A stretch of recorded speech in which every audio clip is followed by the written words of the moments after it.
Today is Saturday, May the 23rd, 2015. This is a picture of Malcolm X.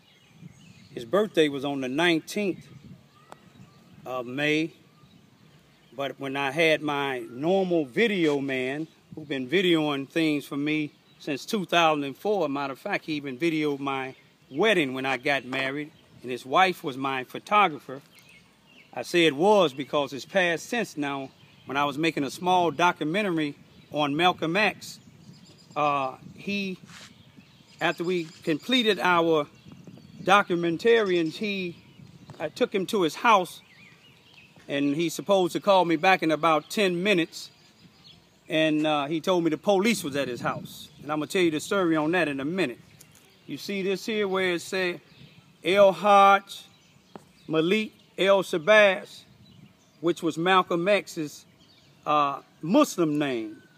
El Hajj mean a pilgrimage where a Muslim and once in a lifetime go over to Mecca to make a pilgrimage.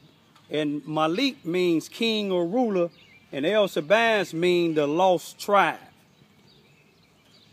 A lot of people misunderstand Malcolm X. In the beginning, the way he talked, and when he came back from Mecca, it was a whole different thing. Those that know the history on him, they know that he wasn't the same when he left. In other words, he wasn't a racist. Anyway, what I want to show y'all, we started the documentary on here at this sub-police station, which is right across the street from me on Vine Street, where a lot of the shootings, murders, and violence happen. You see what this say? Charleston Department of Public Safety, a public safety police substation, and it got a phone number, address 702 Vine Street, phone number 573-683-4249. Then it have a drug hotline number 1-888-773-DOPE, D-O-P-E. Look on the top of the roof here, where you got 3 cameras on top of the roof. Look right here where it says police substation. This is the project right here, where the police substation been here for years. You look up and down Vine Street, you have projects all over. This is Vine Street going one way. Look like down here this way, you got Vine Street. This is the neighborhood. This is the block I live on. These bushes over here, it separates the projects. It's peaceful people in the projects here. It's just some other people that come over sometime, and a lot of things happen that shouldn't happen, like violence. But my purpose today is to tell you all about on May the 19th of 2015, me and my video man, we was making a documentary about Malcolm X. We started where you just seen my 9-year-old videoing now. We started at this substation to tell you that it's never manned. It's never no one in there. But all these shootings and things happen in this area. This is considered the west side of town. But once we got through with our documentary, we ended it at what they call the Bowen Center, but it used to be the Lincoln High School / elementary school, the only place that blacks could go until the 60s, till a family by the name of Davis filed a civil lawsuit against the people in Charleston for not letting them blacks go to the Charleston High School, and they won. But my purpose for this video today is to tell you about how the police, Charleston police, use intimidation and threats to try to silence people. My video man was supposed to make this documentary, which is almost about an hour, before I can put it on YouTube to show it to everybody like I show the rest of mine. And he called me 10 minutes later after I dropped him off, and he said there was 3 police at his house. One was a ranking police officer. And they threatened if he put it on, if he give it, no, they told him to give it to him, and he said that he gave it to Raymond. And they said if Raymond put it on YouTube, that they was gonna lock me and him up for trespassing on Lincoln School's parking lot. which if you look on Lincoln School parking lot, I done made many videos on Lincoln School parking lot. Matter of fact, Lincoln School parking lot is public ground.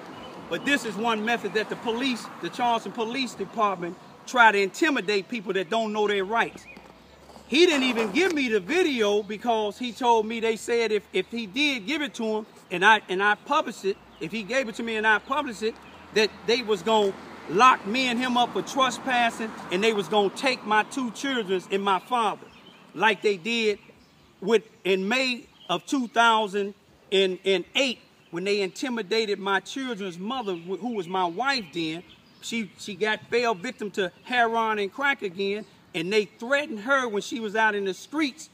They threatened if she didn't come in the house with them, saying that I jumped on her and I was mistreating her, and take the kids, that they was gonna lock her up, and she was afraid.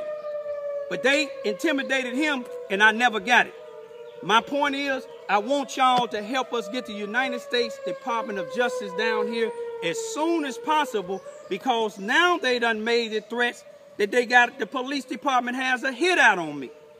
I'm not afraid to die, and I'm not afraid of jail. If God tell me to send my children, my 2 daughters and my dad up to Chicago, that's what I'm gonna do. But I'm gonna stay down here and stand my ground because I know my rights. See, they didn't come to my house and tell me what they told him because they know I know my rights.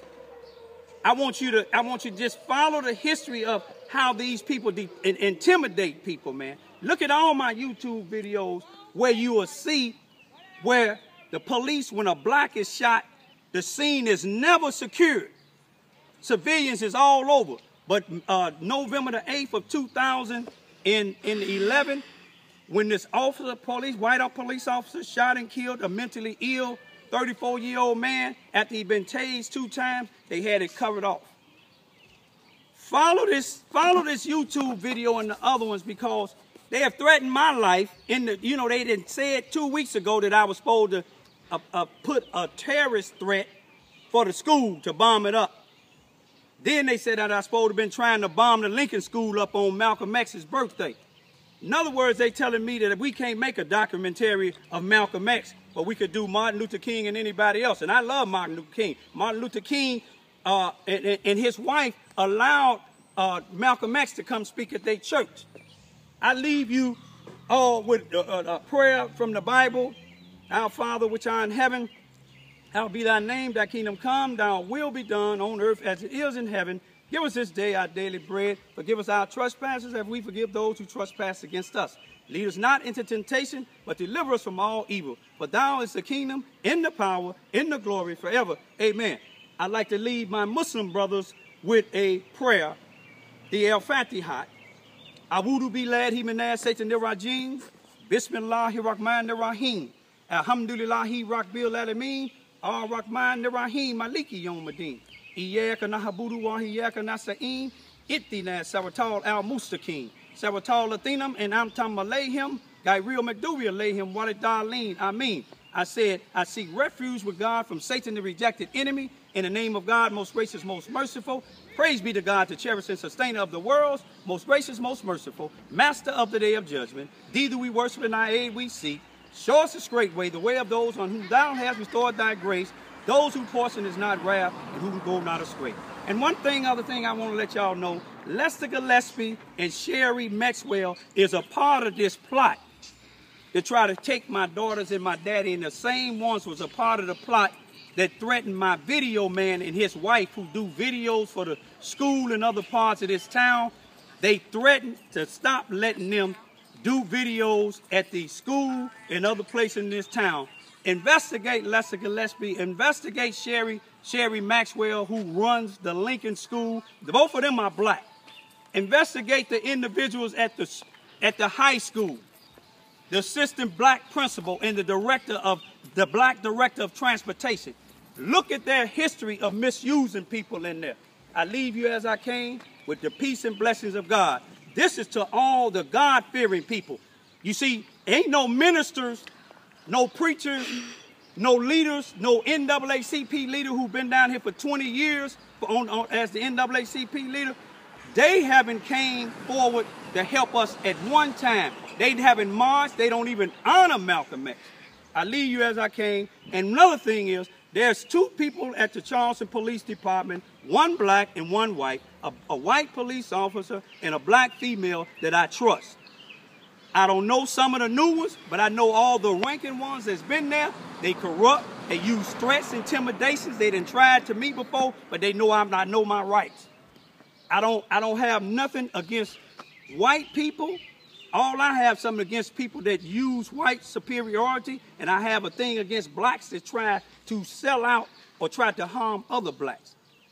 And as far as my YouTube video, Charleston, Missouri, Black Activists Speak Out Part 2, those who misinterpreted me as threatening somebody, I said what I could have did, but let me finish saying I wouldn't do it because God fight my battles. He tell me that there's no weapon formed against me that would prosper.